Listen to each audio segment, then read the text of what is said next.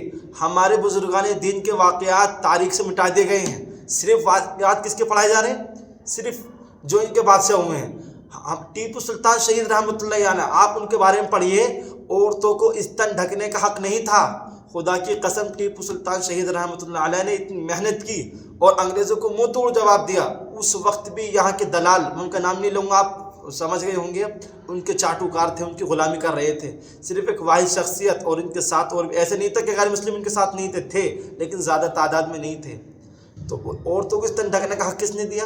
ٹیپو سلطان شہید رحمۃ اللہ علیہ نے ان کے لیے جنگ لڑی. اور آپ کہتے ہیں کہ ہم دیش بھکت نہیں. اگر ہم دیش بھکت نہ ہوتے تو ہم کیوں بولتے ان کی طرف سے؟ تو لہٰذا ایسی باتیں نہیں کرنی چاہیے. سبھی ہم ملک کو لے کر چلنا چاہیے. ہمارا فرض بنتا ہے کہ آپ بھائی بن کے رہیں.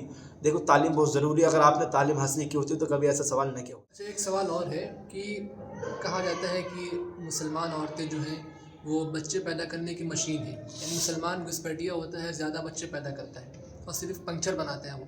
یعنی معاشی صورتحال مسلمانوں کی بہت گری رہتی ہے. تو اس طرح جو ہمیں ذلیل کیا جاتا ہے، ہم اس کا منہ توڑ جواب کیسے دے سکتے ہیں، یا ہم دفاعی پوزیشن میں اس معاملے میں کس طرح اختیار کریں؟ چلیے مان لیتے ہیں کہ پاپولیشن یا تعداد اس چیز کا سبب بنتی ہے. فار ایگزامپل، ہم نے نہیں مانا، صرف آپ کے لیے بات ہم رکھ رہے ہیں، چلیے مان لیتے ہیں. ٹھیک ہے، کبھی آپ کے ذہن میں سوال آیا، کبھی آپ نے سرکار سے سوال کیا کہ روزگار کیوں نہیں دیتے؟ اب آپ کہیں گے کہ ایجوکیٹڈ نہیں ہے. کتنے مسلمان ایجوکیٹڈ ہیں، کتنے غیر مسلم ایجوکیٹڈ ہیں جو سڑکوں پہ سبزیاں بیچ رہے ہیں. بھائی قدر پیسوں کی ہے، کسی کی تعلیم کی قدر نہیں ہے. اس زمانے میں جس کے پاس پیسہ ہے اس کی ویلیو ہے، تعلیم یافتہ کی ویلیو نہیں ہے. رہی بات مسلمان پنچر کی، تو آپ تاریخ اٹھا کر دیکھ سکتے ہیں کہ APJ عبدالکلام پنچر بنانے والے تھے. سب سے پہلے میزائل مین جن کا بھی میں نے بادشاہ کا تذکرہ کیا تھا ابھی، ٹیپو سلطان شہید رحمۃ اللہ علیہ. انگریز وہاں سے ان سے کتاب لے گئے تھے ان کو مارنے کے بعد، وہاں سے انہوں نے میزائل بنانی سیکھی. دوسرے نمبر پر اپنے APJ عبدالکلام کیا پنچر بنانے والے تھے. پہلے شکشا منتری مولانا ابوالکلام آزاد، کیا وہ بھی پنچر بنانے والے تھے؟ بھائی کتنی یونیورسٹیاں مسلمانوں نے بنائی، کتنے لوگ اس سے فارغ ہوئے، کوئی عالم بنا، کوئی انجینئر بنا. سب کا اپنا اپنا مشن ہے بھائی، کوئی کچھ بھی بنے. پنچر بنانا یہ اس چیز کی علامت نہیں کہ وہ ذلیل ہے یا سب سے کم طبقے کا. تمہارے بہت سے اتنے ایسے انسان ہیں جو صفائی کرتے ہیں، کہ وہ کم طبقے کا ہو گیا. کسی کے کام کو دیکھ کر یہ جانچنا کہ وہ کم طبقے کا، یہ اس بات کی علامت نہیں، بلکہ آپ کے اندر علم کی کمی ہے، آپ کے دماغ میں خناس بھرا ہوا ہے. سرکار سے سوال کیجیے نا، آپ اس کے لیے تو سوال نہیں کریں گے. تعلیم کے لیے، اداروں کے لیے آپ کے ذہن میں جو یہ خباثت بھر دی گئی ہے کہ مسلمان کے خلاف بولنا ہے بس، اور یہ پوچھنا ہے کہ بچے اتنے زیادہ ہو گئے. الحمدللہ اب تک سب سے زیادہ پاپولیشن تمہاری ہے. اگر ہمارے بچے زیادہ ہوتے تو پاپولیشن ہماری ہونی چاہیے زیادہ. دن پر دن ہر سال تمہاری تعداد بڑھتی ہے. تمہاری تقریباً 100 کروڑ آپ کی تعداد ہے، یعنی کہ پوری پاپولیشن انڈیا کی تقریباً 100 کروڑ اور 25، یعنی کہ 1 ارب 25 کروڑ بتائی جاتی ہے. تو 25 کروڑ میں ہم آتے ہیں، 100 کروڑ میں آپ ہیں. تو دیکھ لیجیے تعداد کس کی زیادہ، ہماری نہیں آپ کی تعداد ہے. بھائی آپ ان سوالات پہ دھیان نہ دے کر، ان چیزوں کو چھوڑ کر، یہ خامخواہ ان چیزوں کا آپ پیچھے پڑے ہوئے، آپ ان چیزوں کو دیکھیں جن سے ہمارے ہندوستان میں سدھار اور بہتری پیدا ہو سکتی ہے. ٹھیک ہے نا بھائی، تعلیم ضروری ہے. آپ سرکار سے وہ چیز مانگیں جو آپ کے لیے بھلے کے لیے. یہ نہ دیکھیے کہ آپ کوئی پنچر بنا رہا ہے، کوئی کیا کر رہا ہے. کتنے غیر مسلم ہیں جو پنچر بناتے ہیں، کتنے غیر مسلم ہیں جو کم طبقے کے نیچے ہیں. مسلمان بہت اونچے طبقے پر. کسی کے کام کو دیکھ کر یہ جانچنا ہے وہ کم طبقے کا یا اس کی ویلیو کم ہے، تو یہ بہت غلط بات ہے. چاہے ایک آخری سوال اس ویڈیو کا، مطلب یہ سوال اس طرح نہیں ہے کہ ہمارے دل میں کوئی شک ہو یا اطمینان نہیں ہو، بلکہ یہ تو میڈیا کے اعتراضات ہیں. ہم اس کا جواب آپ سے چاہتے ہیں کہ اگر اللہ تعالیٰ رحیم ہے تو اس نے گائے کو، مختلف جانوروں کو کاٹنے کا حکم کیوں دیا؟ بقرعید کے موقع پر سینکڑوں بکرے یا دوسرے جانور قربان کیے جاتے ہیں. ہر روز مسلمانوں کی شادیاں ہوتی ہیں، ان میں جو قربانیاں دی جاتی ہیں جانوروں کی. تو کیا اس بات کی دلیل نہیں ہے کہ ان کا رب جو ہے وہ رحیم نہیں ہے، کیونکہ وہ ظلم کرنے کا جو ہمیں پیغام دے رہا ہے؟ اس کا ہم کیا جواب دے سکتے ہیں؟ بسم اللہ الرحمن الرحیم۔ سوال بہت اہم ہے اور یہ سوال بارہا پوچھا گیا، اس کے جوابات بھی دیے گئے۔ دیکھیے، اللہ کے رحمان الرحیم ہونے میں کوئی شک نہیں۔ اللہ رحیم ہے، رحیم تھا اور رحیم رہے گا، ٹھیک ہے۔ رہا گائے کے کاٹنے کا مسئلہ، تو اس کی سب سے زیادہ جو اب تک ہمارے سامنے رپورٹ آئی ہے اور ہمارا جو ادھین اور مطالعہ رہا ہے، وہ غیر مسلموں نے کیا ہے۔ بیف کمپنی کا چندہ جو لیتے ہیں وہ آپ کی سرکار لیتی ہے، پیارے بھائی، ہم نہیں۔ اتنی روک تھام ہو چکی ہے ہندوستان کے اندر، گائے بہت نہ کے برابر کٹتی ہے، ایسی بات نہیں۔ کہیں خود آپ کی BJP کی سرکار ہے، وہاں پہ بہار میں گائے کٹتے کھلا عام کھاتے ہیں، وہاں تو آپ روکتے نہیں۔ آپ وہاں پر روکتے ہیں جہاں آپ کی آپ وہاں ظلم کرتے ہیں، جو مظلوم ہوتے ہیں، جو کمزور ہوتے ہیں، آپ وہاں چلاتے ہیں جہاں لوگ انسان آسانی سے دب جاتے ہیں۔ اگر آپ اتنی ہی گائے کے چاہنے والے ہیں، اتنی محبت کرنے والے ہیں، تو گائے ماتا کو گھوشت کر دیجئے، جیسے ہندو راشٹر کا آپ مانگ کر رہے ہیں۔ آپ کیوں آپ کی سرکار نہیں کرتی اس کام کو؟ کتنے ایسے علاقے ہیں جہاں پر گائے کھائے جاتے ہیں، خود غیر مسلم کھاتے گائے۔ کتنی ایسی ویڈیو وائرل ہوئی ہے جس میں آپ کے یہ پنڈت حضرات یا جو جتنے بھی آپ کے کتھا کرنے والے ہیں، انہوں نے خود نے یہ بیف کمپنی کو چندہ جاتا ہے، آپ کی سرکار چندہ لیتی ہے بیف کمپنی سے۔ آپ اتنے ٹھیکیدار بننے پورے ملک کے گائے کے، صرف آپ کی ذمہ داری ہے، اور آپ کے خود اس میں ویدوں میں لکھا ہوا ہے۔ کتنے شری کرشن کے بارے میں آتا ہے، میں ایک ویڈیو دیکھ رہا تھا، آپ کی پنڈت صاحب نے بتایا، آپ اگر پروف مانگے تو میں دے سکتا ہوں پروف بھی آپ کو، کہ جو شری کرشن تھے انہوں نے جب شادی کی اپنے بیٹے کی، تو اس میں ہزاروں گائے کاٹی، نیل گائے کاٹی، خرگوش کاٹے، یعنی کتنے جانور کی قربانی دی۔ آپ کے ویدوں میں لکھا ہوا۔ بھائی آپ دیکھیے، آپ کسی کی بات نہ سنیے، پہلے آپ خود مطالعہ کیجئے، خود وید پڑھ لیجئے، آپ کی جو 4 وید ہیں ان کو پڑھیے، پھر آپ خود اس کے بعد فیصلے کر لیجئے کون غلط ہے کون صحیح ہے۔ گائے کا تذکرہ ہے، دیکھیے آپ سوچئے، خود انومان لگائیے، وہ جانور کو کاٹنے کا کیوں حکم نہیں دیا؟ ان کا جو ماس ہے، جو اس میں وہ ہے، اس میں بیکٹیریا ہے، اس کے اندر وہ چیز ہے جو آپ کے جسم کو نقصان پہنچا سکتی ہے۔ لیکن گائے ہیں، یہ چیزیں ہیں، یہ عام طور پہ انسان کھاتا ہے۔ خود آپ کے بھی وہ سپریم کورٹ کے جج صاحب تو انہوں نے کہا تھا کہ میں گائے ماتا نہیں مانتا، میں گائے کھاتا ہوں۔ تو یہ تو آپ کی ڈھکوسلہ بازی ہے، تو آپ TRT کے لیے، پاپولیرٹی کے لیے، اپنے مشہور ہونے کے لیے کام کرتے ہیں۔ یہ اس چیز کا کوئی وہ نہیں ہے۔ گائے کاٹنا اس چیز کا علامت نہیں کہ ہم وہ ہیں رحم دل نہیں ہے۔ خود آپ کے کتنے مندر ہیں، ابھی تمل ناڈو اور تیلگو میں وہ مندر ہے، اس کی یہ رسم چلتی ہوئی آ رہی ہے، خود یہ کتاب میں بھی ہے، اور رپورٹ بھی آپ کو میں پیش کر سکتا ہوں۔ وہاں ہر سال بکرا اور یہ کاٹتے ہیں، مرغا وغیرہ، اور ہمارے ہاں تو ذبح کیا جاتا ہے، اس کا طریقہ بتایا جاتا ہے۔ آپ کے وہاں تڑپا چھوڑ دیا جاتا ہے، کاٹتے ہیں، گردن الگ کر دیتے ہیں، اور جسم کہیں اور پڑا ہوا ہوتا ہے، اور تڑپتا رہتا ہے وہ، جبکہ اس کا طریقہ کاٹنے کا بھی یہ نہیں ہے۔ تو آپ کے دھرم میں زیادہ یہ ہتیا ہوتی ہے، ہمارے دھرم میں اتنی نہیں ہوتی۔ اگر آپ بقول آپ کا اگر آپ اسے ہتیا مانتے ہیں، ہم ہتیا نہیں مانتے، تو اللہ کا حکم ہے۔ اور صرف گوشت کھانا کوئی سنت و فرض نہیں ہے، قربانی بھی اس وجہ سے ہے کہ حضرت ابراہیم علیہ السلام نے کی تھی، اور موقع پر کھانا ہے، فرض واجب نہیں ہے۔ یہ تو کوئی مہمان آ گیا، آپ نے کھا لیا، سبزی بھی کھاتے ہیں، آپ کے لوگ زیادہ کھاتے ہیں، تو بھائی یہ بھید بھاؤ نہیں کیجیے۔ اصل جو مین چیز میں نے ابھی پہلے ویڈیو میں بتایا تھا، اس پر فوکس کیجیے۔ آپ سرکار سے ان چیزوں کو مانگ کیجیے جس میں ہندوستان کے اندر بہترائی ہو، آپ کی زندگی میں بہترائی ہو۔ آپ کو آٹا دے دیا جاتا ہے مہینے میں، کچھ چند گیہوں دے دیے جاتے ہیں، اور کچھ پیسے آپ اس میں خوش ہیں۔ تو بھائی مستقبل دیکھیے، اپنے فیوچر دیکھیے، حالات بہت خراب ہے، مناسب حالات نہیں ہیں۔ سرکار کن لوگوں کے ہاتھوں میں، آپ نے دیکھیے کہ اگر سرکار ان لوگوں کے ہاتھ میں چلی جاتی ہے، میں کسی کا نام نہیں لے رہا، صرف جو ان ایجوکیٹڈ ہے، غیر تعلیم یافتہ ہے، جب سرکار ایسے لوگوں کے ہاتھ میں گئی ہے، ہندوستان کا نقصان ہوا ہے۔ اور ہمارے کتنے ملک ایسے، جرمنی، جاپان، وہ ان چیزوں پہ دھیان نہیں دیتے۔ کوئی گائے کاٹ رہا، کوئی کیا کر رہا ہے، کوئی کیا، بھائی وہ ڈیولپ ہو رہا، ملک کو ترقی کر رہے ہیں، آپ اب تک اسی میں لگے ہوئے ہیں کہ گائے کون کاٹ رہا ہے، کون مسلمان ہے۔ آپ گوبر میں چمن پراش تلاش کر رہے ہیں، اس میں کینسر کا علاج۔ جرمنی، جاپان ہم سے آگے نکل گیا ان چیزوں میں۔ تو لہٰذا ان چیزوں کو چھوڑ کر اصل مین چیز پر جو مدعا، اس پر سوال اٹھائیے، ان چیزوں کو دیکھیے۔ تو اس کا ایک اور جواب اس طرح دیا جا سکتا ہے کہ اگر آپ کے کہنے کے مطابق ہر وہ چیز جو زندہ ہے یعنی اس میں زندگی ہے جو اسے ہم کاٹ نہیں سکتے، اس سے اپنے لیے فوڈ نہیں بنا سکتے، اگر اس قول کے مطابق دیکھا جائے تو آپ جو سبزیاں کھاتے ہیں سائنس کے مطابق خود اس میں زندگی ہوتی ہے، تو اس طرح کہ اللہ تعالیٰ پھر رحیم ہے جو اس نے ظلم کا کیوں حکم کیوں دیا؟ تو اللہ تعالیٰ ہی نے جب جانوروں کو پیدا کیا ہے تو جب وہی حکم دے رہا ہے تو اس میں کیا کچھ گڑبڑی نہیں ہے؟ اگر ہم جانوروں کو کاٹنا بند کر دیں تو ان کی تعداد دنیا میں اتنی بڑھ جائے گی کہ آپ کا رہنا سہنا دنیا میں مشکل ہو جائے گا، یعنی کچھ بہت سے طریقے ہیں اس اعتراض کا جواب دیا جا سکتا ہے۔ تو ناظرین بس ہمارا پوڈ کاسٹ آج تک یہیں تک تھا، ہم آپ کا شکریہ ادا کرتے ہیں کہ آپ نے آخر تک بنے رہے یہاں پر، اور ہم آگے بھی اس طرح کے پوڈ کاسٹ لاتے رہیں گے، آپ کے لیے مفید کانٹینٹ اپلوڈ کرتے رہیں گے۔ فجزاکم اللہ خیرا واحسن الجزاء، والسلام علیکم۔